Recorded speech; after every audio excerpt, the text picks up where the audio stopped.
The International Space Station orbits Earth in the cold, solitary vastness of space. But look closer.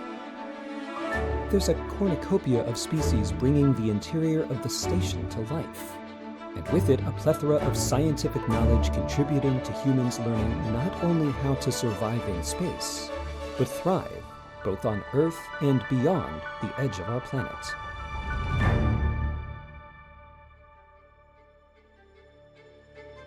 Animals that fly in the air, animals that swim, squirt, and float in water, animals that creep, crawl, walk, and run on land, all are being studied to learn how they react and adapt to microgravity conditions. Since many share similar cells, tissues, and other organic structures to humans, each is studied for what they can reveal to help astronauts withstand the rigors of long-range space travel. Some examples. The tardigrade, or water bear, is well known to possess genes that can withstand extreme hot and cold temperatures, dehydration, and radiation. What can we learn from these amazing creatures that might help keep astronauts safer in extreme environments? Astronauts exercise 2 hours a day and closely monitor their diet. However, the loss of muscle mass that occurs in space is still a serious obstacle that researchers are working to overcome. As such, roundworms were exposed to a microscopic obstacle course to study their unusual muscle strength, while zebrafish have helped researchers develop countermeasures for muscle weakness. Another fish, the Japanese medaka, have helped improve our understanding of the mechanisms behind organ tissue changes. And of course, one of the most common space travelers, the rodent, was found to be more physically active in space than their Earthbound counterparts in one experiment. Why? This matters to scientists who are studying the effect of microgravity on bone loss. Jennifer Buckley is the Deputy Chief Scientist for the International Space Station Program Research Office at NASA's Johnson Space Center.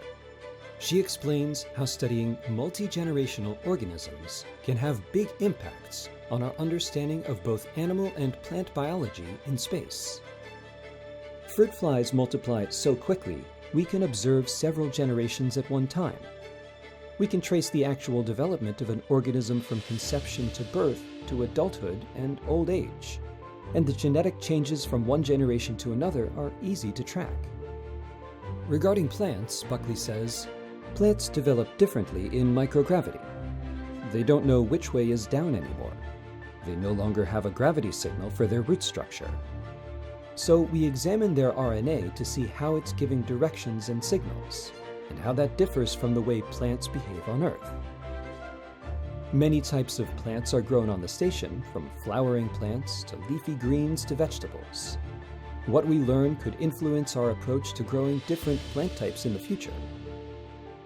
Practical benefits for those on Earth have come from studying all these various forms of life in space. Traditional fertilizer can't be used on plants in space, as they're not grown with traditional soil. As a result, NASA scientists, working closely with the private sector, developed a fertilizer that would release its nutrients over a specific amount of time. The process proved to be not only successful in space, it can also be used on Earth in vertical farms and urban plant factories. Life in space is not new. The study of numerous species going back several decades have given researchers multiple views of how life can exist and thrive in the harsh environment of space. Buckley concludes, we'll conduct hundreds of experiments during each 6-month expedition. We want to study a broad diversity of organisms that will help us travel beyond low Earth orbit, while also giving us insights that may improve life on Earth.